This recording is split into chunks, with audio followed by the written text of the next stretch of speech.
누가복음 1장 13절로 17절 우리 한번 교독해 보겠습니다. 누가복음 1장 13절부터 교독해 보겠습니다.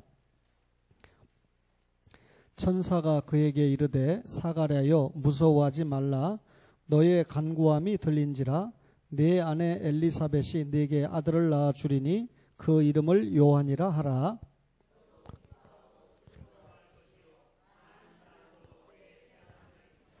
이는 그가 주 앞에 큰 자가 되며 포도주나 독한 술을 마시지 아니하며 모태로부터 성령의 충만함을 받아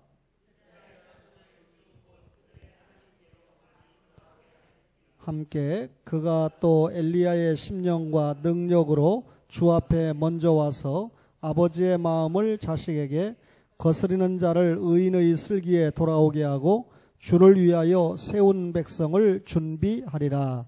아멘. 누가복음과 사도행전은 누가가 기록을 했습니다. 신약 성경에 대략 9명의 저자가 나오는데 그 중에 유일하게 이방인, 그러니까 유대인이 아닌 헬라인이 기록한 성경이 누가복음과 사도행전인데, 누가복음은 예수님께서 탄생하실 때부터 승천하실 때까지 기록을 했습니다. 그리고 사도행전은 누가가 기록한 2부 성경으로 예수님이 승천하신 이후에 성령님 오셨죠.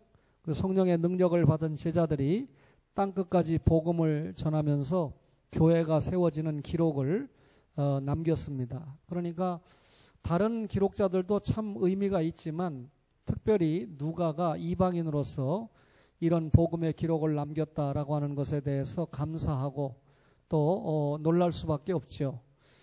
그런데 잘 아시는 것처럼 누가는 바울 사도의 조수로서 의사로서 그의 건강을 챙기고 또 바울이 가는 곳마다 예수 믿는 사람들이 생겼을 때 그분들의 건강을 돌보아주는 의사로서 사역을 한 것을 잘 알고 있습니다.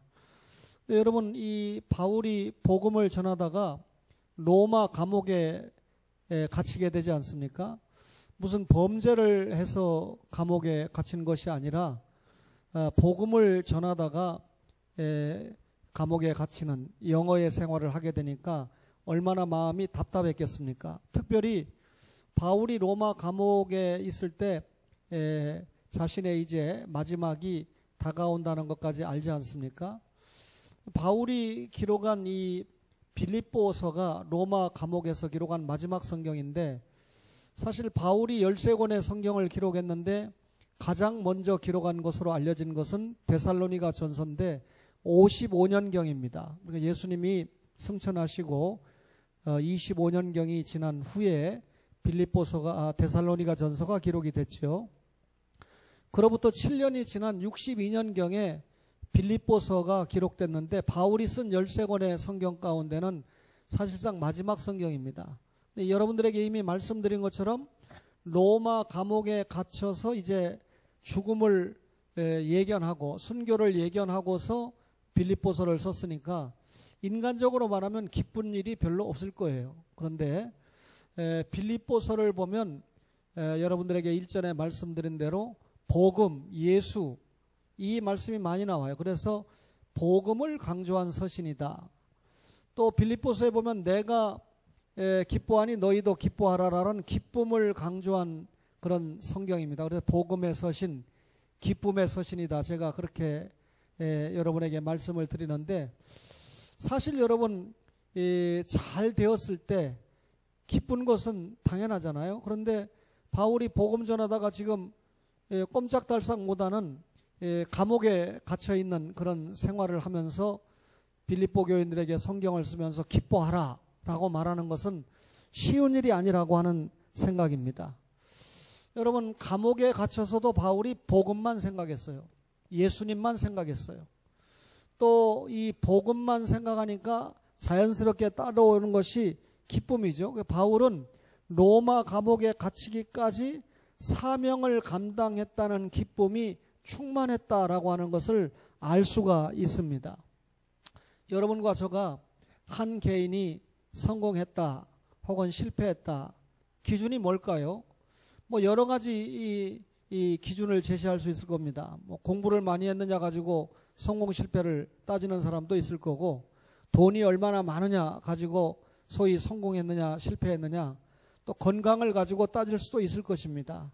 그러나 저는 생각할 때 주님께서 우리에게 주신 사명을 얼마나 잘 감당했느냐 안 했느냐, 말하자면 하나님의 도구로 얼마나 잘 사용을 받았느냐, 하나님께서 우리를 쓰시고자 할 때 축복의 통로로 얼마나 잘 사용을 받았느냐라고 하는 것이 성공 여부의 관건이 된다. 다시 말하면 하나님께서 나에게 맡겨주신 사명을 잘 감당하는 것이, 여러분, 하나님 나라 확장을 위해서 잘 사용받은 것이, 더 구체적으로 말하면 선교적인 삶을 얼마나 잘 살았느냐 하는 것이 한 개인의 신자의 성공 유무가 결정이 난다, 그렇게 생각을 합니다. 이 세상을 살아가면서 크게 하나님 사랑, 이웃 사랑, 우리가 잘 알고 있는 주님이 주신 새 계명입니다. 구약의 율법도 10계명으로 압축해 볼 때 역시 하나님 사랑, 이웃 사랑이죠. 그렇다면 여러분, 우리가 하나님을 사랑하는 믿음의 사람으로서 이웃을 사랑할 때 이웃에게 즐거움을 주는 사람이 있는 반면에 이웃 사람에게 슬픔과 상처와 아픔을 주는 사람도 있습니다. 불신자가 그렇다는 게 아니라 예수 믿는 신자 가운데도 그런 사람이 있다, 그 말이죠. 또 이웃 사람에게 생명을 나누어 주는 사람이 있는 반면에 오히려 다른 사람의 생명을 빼앗는 사람, 다른 사람의 영적인 생명을 죽이는 사람, 다운시키는 사람, 이런 사람도 있습니다. 여러분, 우리는 하나님을 믿는 사람이기 때문에, 예수님을 믿는 사람이기 때문에, 성령님을 믿는 사람이기 때문에 주의를 지키고 오늘 오전에도 예배를 드렸고 또 오후에도 하나님 앞에 이런 공적인 예배를 드리고 있습니다. 하나님의 사람들은요, 많은 사람들에게 생명의 말씀을 주어야 됩니다. 여러분, 우리 육신이 즐거운 일이 있을 때 쾌락을 느끼지 않습니까? 맛있는 음식, 또 자기가 좋아하는 취미생활, 이런 거 할 때 육신이 꽤 기쁘지 않습니까? 근데 우리 영혼은 마귀에게 잡힌 것이 아니라 중생받은 구원받은 영혼입니다. 따라서 구원받은 영혼은 주님과 생명의 통로로 연결되어 있지 않습니까? 따라서 주님이 주시는 말씀을 받아들이고 먹을 때 이 영혼은 기쁠 수밖에 없어요. 다른 사람에게 생명의 말씀을 주고 다른 사람에게 기쁨을 주는 존재가 될 때 여러분, 우리는 예수 믿는 신자로서 사명을 잘 감당하고 있다, 이렇게 판단할 수 있습니다. 여러분과 저가 존재하는 이유가 어디에 있을까요? 여러분, 하나님께서 우리의 부모님들을 통해서 이 땅에 우리를 보내주신 이유가 무엇일까요? 여러분, 세상의 철학자들에게 답을 구해봐야 거기서 거기입니다. 여러분, 우리의 존재 이유, 하나님께서 우리를 선택하고 제자를 삼아주신 이유와 목적은 그 해답이 성경에 있습니다. 여러분, 오늘 우리가 누가복음 1장 13절로 17절의 말씀을 읽었는데 예수님보다 먼저 태어나서 예수님이 오시는 길을 철저하게 예비한 사람 누구를 소개하고 있습니까? 세례 요한을 소개하고 있습니다. 세례 요한, 요한이라고 하는 뜻, 잔이라고 하는 영어 이름이 참 많은데 하나님은 은혜로우시다, 이런 이름입니다. 하나님은 은혜로운 분이다 라고 하는 이름이 요한이에요. 그래서 옛날 사람들이 요한이라고 하는 이름을 많이 가지고 있고 소위 교황도 요한이라는 이름을 많이 가지고 있습니다. 여러분, 구약의 마지막 성경이 말라기이지 않습니까? 말라기 3장을 한번 가보시겠어요? 말라기 3장에 가보시면 4장에 가보시면 1절에 이렇게 기록되어 있습니다. 만군의 여호와가 이르노라. 보라, 용광로 불 같은 날이 이르리니 교만한 자와 악을 행하는 자는 다 지푸라기 같을 것이라. 그 이르는 날에 그들을 살라 그 뿌리와 가지를 남기지 아니할 것이로되 내 이름을 경외하는 너에게는 공의로운 해가 떠올라서 치료하는 광선을 바란다. 그래 놓고 4절에 뭐라 그럽니까? 여러분 5절에 뭐라 그러니까 보라 여호와의 크고 두려운 날이 이르기 전에 신약 시대가 이르기 전에 예수님이 오시기 전에 내가 선지자 엘리야를 너희에게 보내리니 그랬는데 여기 선지자 누굽니까? 여러분 세례 요한을 두고 이야기하는 거죠. 누가복음 1장 17절에 세례 요한을 엘리야라고 표현을 했습니다. 그러면 다시 여러분 누가복음 4장을 한번 누가복음 한번 가보시겠습니까? 누가복음 4장 17절을 1장 누가복음 1장입니다. 우리 방금 읽었던 1장 17절입니다. 그가 또 엘리야의 심령과 능력으로 주 앞에 먼저 와서 엘리야의 심령과 능력으로 주 앞에 먼저 온 사람 누구를 얘기하는 거죠? 세례 요한입니다. 근데 말라기 선지자가 이야기할 때는 세례 요한을 구약의 대표적인 한 선지자인 불같은 선지자 엘리야로 계시를 했지요. 여러분 그 엘리야가 올 때 1장 14절에 뭐라고 그랬나요? 너도 기뻐하고 즐거워할 것이요 많은 사람도 세례 요한의 태어남을 기뻐하리니 이렇게 기록을 하고 있습니다. 세례 요한이 이 땅에 태어나는 일 때문에 그 부모님에게 엄청나게 기쁨이 되고 또 많은 사람들에게도 엄청난 기쁨을 줄 것이다. 그 말이죠. 여러분 구약의 마지막 기록된 선지자가 말라기 선지자인데 말라기 선지자 이후에 적어도 예수님께서 이 땅에 오시기 전에 침묵 시대가 계속되지 않았습니까? 다시 말하면 선지자는 하나님의 말씀을 전해주는 자인데 이 사사시대나 왕정시대, 특별히 왕정시대에 하나님의 선지자를 보내서 하나님의 말씀을 열심히 전해주셨는데 말라기 선지자가 하나님의 말씀을 전하고 기록한 이후에 하나님의 선지자가 오지 않았어요. 다시 말하면 하나님의 말씀이 중단된 시대입니다. 이게 신구약 중간 역사 시기고 하나님의 선지자가 나타나지 않았다는 이유 때문에 침묵 시대다. 이렇게 이야기하지 않습니까? 말라기가 이야기할 때 엘리야와 같은 선지자가 마지막 날에 온다. 예수님 앞에 온다. 그 선지자는 세례 요한을 이야기하는 거죠. 세례 요한이 말라기가 예언한 대로 이 땅에 왔을 때 누가 기뻐합니까? 사가랴가 기뻐하고 그 어머니 엘리사벳이 기뻐합니다. 여러분 사가랴와 엘리사벳은 적어도 하나님 앞에 제사를 맡은 제사장의 가문이었습니다. 여러분 구약 성경을 훤히 알고 있습니다. 그리고 예수님이 이 땅에 오신다는 것을 이미 예언을 통해서 알고 있습니다. 그런데 400년 동안 하나님의 말씀이 중단됐다는 사실을 알고 있습니다. 그런데 마침내 여러분 세례 요한이 이 땅에 오고 세례 요한이 온 이후에 예수님이 온다는 사실을 알았기 때문에 세례 요한의 출생 자체가 사가랴와 엘리사벳에게 굉장한 기쁨을 주었고 많은 사람들도 마찬가지입니다. 이스라엘 백성 가운데 구약 성경을 모르는 사람이 누가 있겠습니까? 또 예수님이 오신다는 예언을 모르는 사람이 누가 있겠습니까? 그들은 아브라함과 다윗의 후손으로 예수님이 오신다는 사실을 들었고 믿고 기다리고 있었습니다. 그런데 그 앞에 말라기 선지자 예언대로 세례 요한이 온다는 사실도 알고 있었습니다. 세례 요한이 태어났습니다.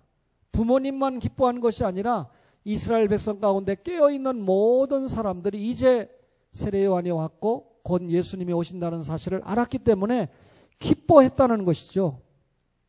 여러분 그 세례 요한이 뭐라고 표현됐습니까? 17절에 보니까 엘리야의 심령과 능력으로 주 앞에 먼저 온다. 여러분 이 엘리야를 이야기할 때 구약에서 대표적인 개혁적인 선지자입니다. 여러분 누구든지 개혁을 하는 사람은 사람들에게 미움을 받게 돼 있어요. 제가 생각할 때요, 여러분 세상 정치도 그렇지만 신학적인 세계에서 진보는 개혁할 자격이 없습니다.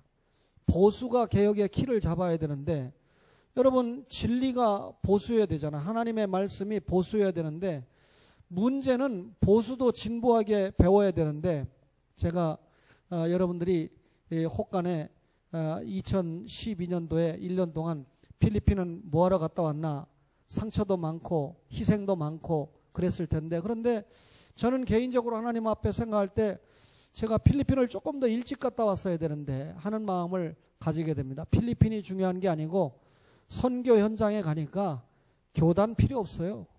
교파 필요 없어요. 여러분, 이렇게 얘기하면 고신교단에서 저를 미워할지 모르지만 고신교단의 정신을 버린 거 아닙니다. 고신교단이 가지고 있는 개혁신학의 창으로 보는 성경이나 신학이나 이런 건 다 소유를 해야 되지만 이것을 적용하는 것이 결국 사람인데, 그 사람을 사랑하는 차원에서 보수라고 하는 잣대만 들이대고 정죄의 화살만 들이댔지 포용하고 사람을 세우고 이끌어가는 건 개혁교단이 절대적으로 약합니다. 저는 어제 그저께 또 한 번 확인했거든요.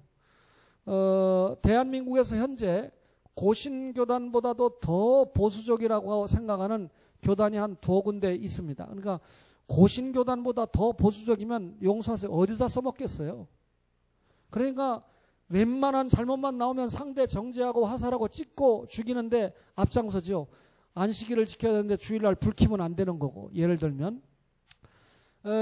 그런데 그 한 교단에 우리 박병식 목사님이 늘 돌아가신 그 어른을 저에게 간증을 하고 본받아야 된다 그랬는데, 그분이 돌아가시고 사위가 그 교회를 맡았는데, 그 사위의 여동생의 남편이니까 매제죠. 매제가 헌금을 많이 하는 장로님인데 중요한 문제가 생겼어요. 칠자하고 관계되는 문제가 생겼어요. 그러니까 공식적으로 드러나니까 얼마나 보수적인 교단입니까? 온 교단의 목사, 그래봐야 한 120개 정도 교회밖에 안 되는 그런 교단인데 그 교회 장로를 공적으로 치리를 해야 된다 그런데 담임 목사님이 포용을 했습니다. 자기 매제죠. 헌금도 많이 하죠. 그러니까 전혀 죄를 죄로 여기지 않고 무마를 하니까 나머지 120개 교회가 몽땅 교단을 탈퇴했대요. 그 교회만 남았어요. 신학교를 그동안 등록금을 받지 않고 운영을 했는데 교단교회가 다 나가버리니까 2학기 때부터 기숙사비도 내고 뭣도 내고 이렇게 하라고 한대요. 그리고 교수님들은, 교육부 인간한 학교입니다. 교수님들은 월급을 주지만 전부 꺾는 거예요. 예를 들면 200만 원 주면 200만 원 줘놓고 180만 원은 도로 받아내는 겁니다. 그래도 박사 받은 사람이 너무 많으니까 그냥 거기 가서 이력을 쌓기 위해서, 그 학교 교수했다는 이력을 쌓기 위해서 월급 안 줘도 가서 교수 생활하는 거예요. 그러다가 조금만 좋은 자리 생기면 가는 거죠. 그러니까 그런 보수는 절대로 좋은 교수를 유치할 수도 없고, 그죠? 그러니까 어떤 교회 전도사님이고 부목사고 처음에 살에 앉아도 제가 가겠습니다. 초원교회 신목사님 같은 교회 불러주면 제가 살에 앉아도 헌금하고 가겠습니다. 싹군입니다. 여러분 오래 못 갑니다. 그래놓고 조금 지나고 나면 딴짓하죠. 그러니까 일꾼을 저 먹을 거 주고 여러분 정상적으로 주님 앞에 생활이 되게 해서 주의 일을 하는 게 좋은데, 우리는 형편이 넉넉하지 못하니까 넉넉하게는 못했어도 그래도 충실하게 주님의 일을 감당해 왔죠. 저는 역사를 연구하는 사람으로서 보수가 자기가 지키지도 못하는 것을 과거의 바리새인처럼 613계행을 맡아놓고 지는 못하면서 남들에 대해서는 자꾸 잣대를 들이대면서 하라고 하는 보수는, 이거는 아주 질색입니다. 따라서 보수가 조금 진리를 내려놓으라는 게 아니라 이 틀을 좀 내려놓고 진보가 사람을 사랑하고 활동하는 이런 모든 것을 조금 받아들이는 것이 중요한데, 제가 필리핀에 가서 거기 가서 고신이 어떻고 합동이 어떻고 그러면 심리교 교인들 안 나와요. 감리교 교인들 딴 교회로 갑니다. 그죠? 선교지에 가서는 교파 교단 필요 없고 하나님의 말씀만 정확하게 전하고 사랑하는 어떤 모습을 서로 보여줄 수 있는 게 필요한데, 그것을 제가 나름대로 거기 가서 잘 체득해 왔다. 그 앞에 독선적인 지도자를 통해서 잘못 배운 것이 없지 않아 있는데 깨는데 굉장히 도움이 됐다라고 하는 생각을 해보게 됩니다. 개혁이죠. 하나님께서 저를 변화시키는 게 개혁이죠. 엘리야가 그 시대에 거짓 선지자들이 난무했던 그 시대에 불같은 개혁의 사자로 사용을 받았고 많은 사람들을 하나님 앞에 인도하는데 엘리야가 사용을 받았습니다. 그런데 오늘 누가복음 1장 17절에 보니까 요한이 엘리야의 심령과 능력으로 주 앞에 먼저 와서 아버지의 마음을 자식에게 거스리는 자를 의인의 슬기에 돌아오게 하고 주를 위하여 세운 백성을 준비하리라 그랬습니다. 여러분이 세례 요한이 엘리야와 같이 사용을 받았다는 거죠. 사실 이 세례 요한이 주님 앞에 왔을 때 원래 빈들에서 메뚜기와 석청을 먹는 이 경건한 생활을 통해서 훈련을 받았습니다. 훈련을 잘 받고 난 다음에 때가 되면 때가 찼고 하나님 나라가 가까웠으니 회개하고 예수님을 믿으라고 하나님 나라를 전폐했던 마태복음 3장 2절에 보면 그런 이 선지자가 세례 요한 아닙니까? 엘리야가 말라기가 이 엘리야 선지자가 온다, 세례 요한이 온다 이렇게 예언만 했는데 400년 동안 침묵기가 흐르다가 마침내 구약시대의 마지막 선지자로 세례 요한이 온 겁니다. 달리 말하면 신약시대 최초의 선지자로 세례 요한이 온 것입니다. 예수님이 이 땅에 오심으로 신약시대가 열렸으니까 세례 요한은 구약시대 마지막 선지자다 이렇게 평가하는 것이 오히려 올바를 수 있겠죠. 그런데 이 세례 요한의 생활을 볼 때 세상 부요를 취하지 않았어요. 또 세상의 명예를 취하지 않았습니다. 마태복음 11장 11절을 한번 보실까요? 마태복음 11장 11절에 보니까 예수님께서 그를 평가하기를 내가 진실로 너희에게 말하노니 여자가 낳은 자 중에 세례 요한보다 큰 이가 일어남이 없도다. 그러나 천국에서는 극히 작은 자라도 그보다 크니라. 여자가 낳은 자 중에 제일 큰 사람이 세례 요한이다. 일전에 말씀드렸지만 저는 모세가 세례 요한보다 큰 사람이라고 생각하고 다윗이 못지않게 큰 사람이라고 생각하는데 왜 예수님은 여자가 낳은 자 중에 세례 요한을 가장 큰 자라고 했을까요? 세례 요한은 예수님을 직접 눈으로 보고 그 직전에 예수님이 오신 길을 예비했기 때문에 예수님과 직결된 관계 속에서 이런 평가를 했다. 저는 그렇게 생각을 하고 있습니다. 여자가 낳은 자 중에 가장 큰 자라고 주님의 평가를 받을 만큼 하나님 앞에 사용을 받은 사람이 세례 요한입니다. 그런데 여러분 이 예수님의 탄생에 대해서 천사가 말했잖아요. 보라 내가 온 백성에게 자 누가복음 2장 10절 보세요. 누가복음 2장 10절을 보니까 이렇게 기록되어 있죠. 천사가 이르되 무서워하지 말라. 보라 내가 온 백성에게 미칠 큰 기쁨의 좋은 소식을 너희에게 전하노라. 큰 기쁨의 좋은 소식의 내용이 누굽니까? 예수님이에요. 예수님이 이 땅에 오셔서 우리를 죄에서 구원하시고 하나님 나라 일꾼으로 회복하신다. 이것만큼 큰 기쁨의 좋은 소식이 없죠. 죄인에게 이것만큼 귀한 소식이 없잖아요. 그런데 그보다 전령사로 왔던 6개월 전에 왔던 세례 요한이 태어났을 때 부모님에게 기쁨이 되고 많은 이스라엘 백성들에게 기쁨이 되었다. 그랬습니다. 마찬가지로 예수님이 이 땅에 오셨는데 온 백성에게 미치는 큰 기쁨의 좋은 소식이 되었다. 여러분 한번 생각해 보세요. 구약시대의 말라기가 예언한 이후에 하나님의 말씀이 임하지 않았습니다. 이스라엘 백성에게 얼마나 답답했을까요? 여러분 부모가 자식을 징계하는 방법 가운데 하나가 입을 닫아버려요. 잘했다고 칭찬하지 않아요. 잘못했다고 꾸짖지 않아요. 무관심해요. 상대하지 않아요. 얼마나 하나님의 이 언약의 말씀을 생명으로 여겨야 되는 이스라엘 백성에게 답답했을까요? 여러분 하나님 말씀 불순종하다가 남쪽 유다와 북쪽 이스라엘로 갈라졌잖아요. 북쪽 아수르에 망했죠. 남쪽 바벨론에 망했죠. 그 이후에 남쪽과 북쪽이 하나가 되지 못하고 결국 통일이 되지 못했잖아요. 하나님의 말씀에 불순종한 징계의 아픔이 굉장히 크지 않았습니까? 그러던 중에 창세기 3장 15절에 예언된 여자의 후손이 사람의 몸을 입고 이 땅에 왔는데 오기 직전에 세례 요한이 보냄을 받아서 사명을 감당하는데 선지자가 끊겼다가 구약의 마지막 선지자가 400여 년 만에 혜성처럼 나타났습니다. 그리고 그가 여러분 부모에게 기쁨을 주고 많은 사람도 그의 태어남을 기뻐했고 엘리야의 심령과 능력으로 사역을 감당하면서 많은 사람들을 하나님 앞에 돌아오도록 하는 사역을 감당했습니다. 엘리야가 그 시대를 개혁하고 많은 이스라엘 백성들을 하나님 앞에 돌아오게 했던 것처럼 엘리야의 심정과 능력으로 온 세례 요한이 이렇게 이 시대에 꼭 필요한 사람으로 개혁의 모습을 보이고 그리고 많은 사람을 주님 앞에 돌아오게 했습니다. 400년 동안 침묵했던 하나님께서 세례 요한을 통해서 침묵을 깨고 여러분 예수 그리스도의 전령사로서의 사역을 감당하게 했습니다. 요한의 임무가 뭡니까?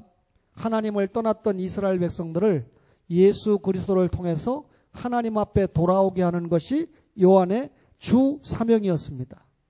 여러분, 이스라엘 백성들이 하나님의 말씀에 불순종하고 떠났던 것처럼 오늘 여러분과 제가 살고 있는 이 시대에도 하나님을 떠난 사람들이 참 많이 있습니다. 그죠? 여러분, 하나님께서 자녀 삼았는데도 불구하고 깨닫지 못했거나 또 자녀를 삼았음에도 불구하고 믿음의 이 어려움을 만나서 시험을 만나서 유혹을 만나서 하나님 자녀의 자리에서 멀리 비껴서 있는 사람들이 많이 있습니다.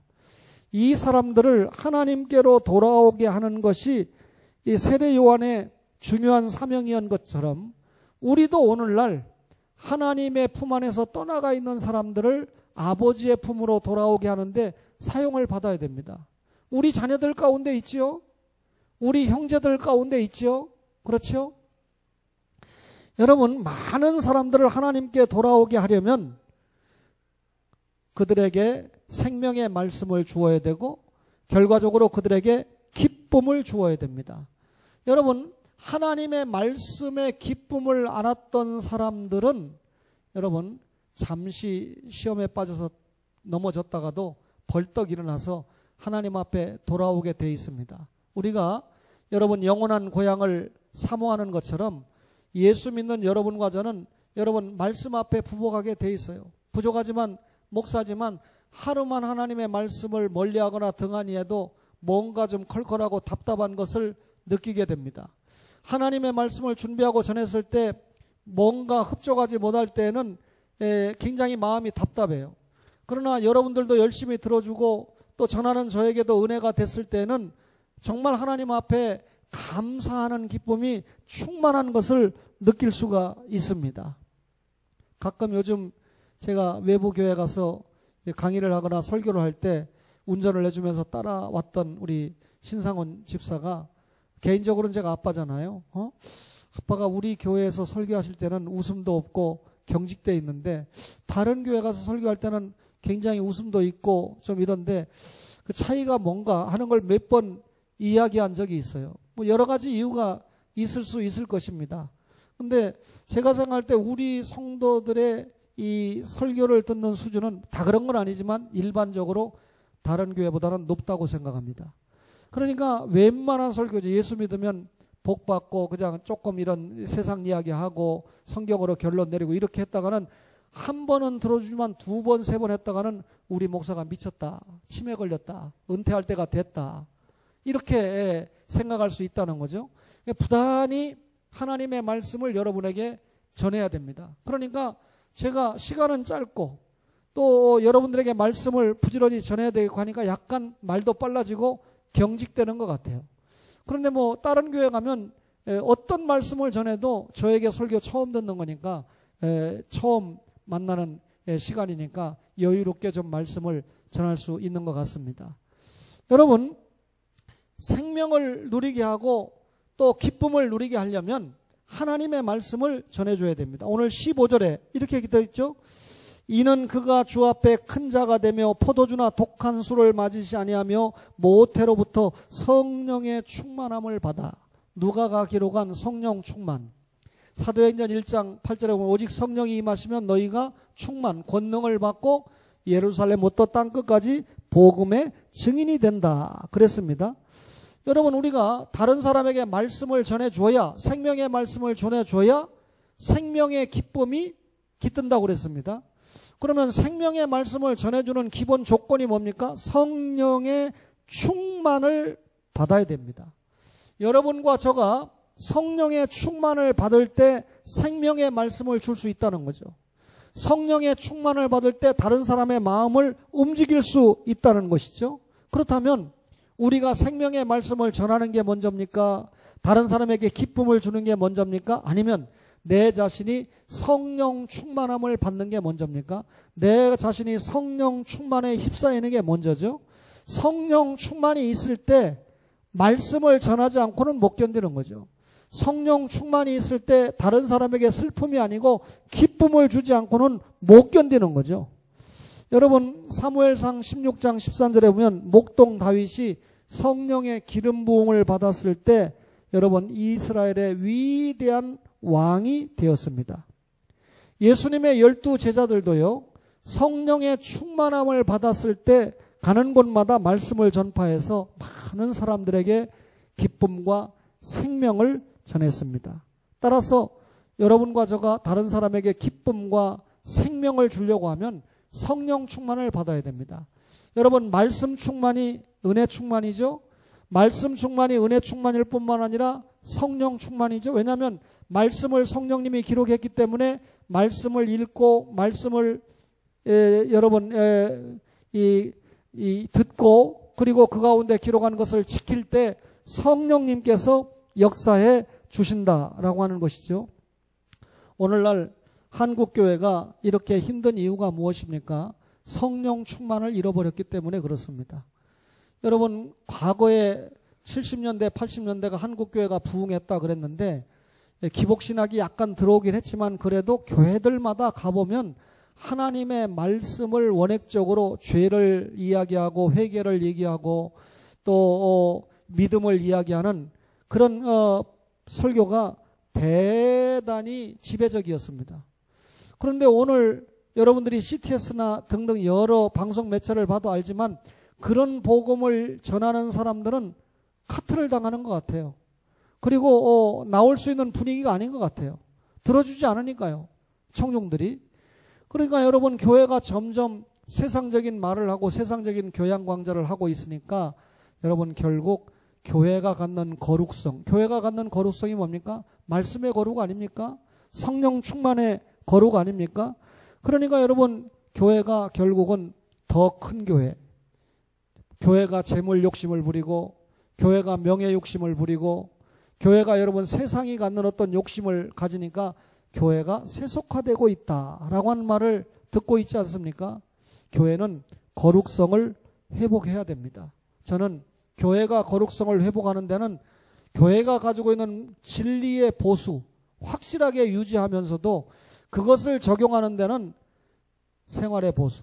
오늘 이 민수랑 잠깐 대화하는데 제가 2등병인데 월급 33만 원이래요. 사실 내가 용돈 조금 주려고 그랬다가 야 나보다 월급이 많다 싶어가지고 뭐 주의 은혜로 사는 거지만 여러분들은 이제 이런 소리도 듣기 싫어하는 거 압니다. 그런데 어떤 명목이 됐든지 우리 가족들이 여러 가지로 헌금을 열심히 합니다. 우리 교회 규모에 비해서는. 또 우리 교회 규모에 비해서는 이제 이 연도가 좀 많이 지나갔다고 목사에게 사례도 적지 않게 주는 편입니다. 제가 알고 있어요. 그러나 지난 1월부터 지금 8월 다 안 갔죠? 지난 주간까지 다 우리 재정부에서 여러분들이 세금 뭐 정산하는 것 때문에 계속해서 컴퓨터에 여러분들의 헌금 내역을 11조 감사 다 입력하고 있습니다. 여러분 목사가 아들 뭐 다 빼고 여러분 목사 순수하게 2,800만 원이 넘었어요. 그러니까 어느 정도 헌금에 대해서는 대한민국에서 아마 2등 가라면 서러울 만큼 하나님 앞에 기본 자세를 가지고 있습니다. 요즘 제가 이 앞에 태권도장 아줌마가 목사님이 그렇게 지게질을 지고 하는데 대단하십니다. 이런 얘기를 하는데 제가 여러분 이 지게질을 통해서 많은 것을 확인하고 있어요. 그동안 저를 통해서 선교에 동참했거나 과거에 도움을 주었거나 하는 분들에게 감사한 기회를 제가 날라서 책을 보내줍니다. 그럼 책을 보내주면 깜짝 놀라죠. 연락이 오지요. 또 어떤 분에게는 고의적으로 내가 선교하고자 하는 마음이 있으니까 이 책을 선교비 조금 내고 사라 이렇게 문자를 보내서 보내는 사람도 있는데 그런 문자 받고 입 딱 닫는 사람이 있어요. 그런데 제가 다른 사람은 괘씸하지 않은데 신학교 다닐 때 저한테 밥 제일 많이 받아먹은 인간 목사가 입을 싹 닫고 있으니까 아주 지금도 미워요. 오해하지 마세요. 형제를 미워하지 말라고 그러는데, 그런데 어떤 목사는 연락이 가자마자 목사님 책은 더 필요한 사람에게 주고 목사님이 이렇게 선교하고자 하면 제가 동참하겠습니다 해가지고 10,000원 보내라고 하면 20,000원 보내는 목사도 있어요. 예컨대. 여러 종류가 있는 것을 제가 일부러 지금 확인하고 있는 거죠. 그러면서 지게질은 지금도 계속되고 있습니다. 책은 약간 주고 사왔지만 그래도 내가 개인적으로 목표하고 있는 어떤 선교에 대해서 조금 감당을 해야 되겠다 하는 마음을 가지고 하니까 힘들지 않아요. 어렵지 않아요. 기쁨으로 즐겁게 감당을 하고 있어요. 또 어떤 목사는 책은 가지고 싶은데 돈이 없는 걸 알기 때문에 그저 저하고 아무 관계없지만 제자라는 이유 때문에 과거에 공부 열심히 하는 제자라는 각인이 돼서 책을 보내주고 더 열심히 책을 보고 좋은 목회를 해라 이렇게 해서 그 학생 목사에게는 저는 아주 영원한 대부, 영원한 귀감이 되는 스승으로 기록이 되겠죠. 어쨌든 이런저런 기록들이 많이 나타나고 있는데 중요한 것은 여러분 이 보수적인 진리는 끝까지 유지하되 생활은 진보를 하자.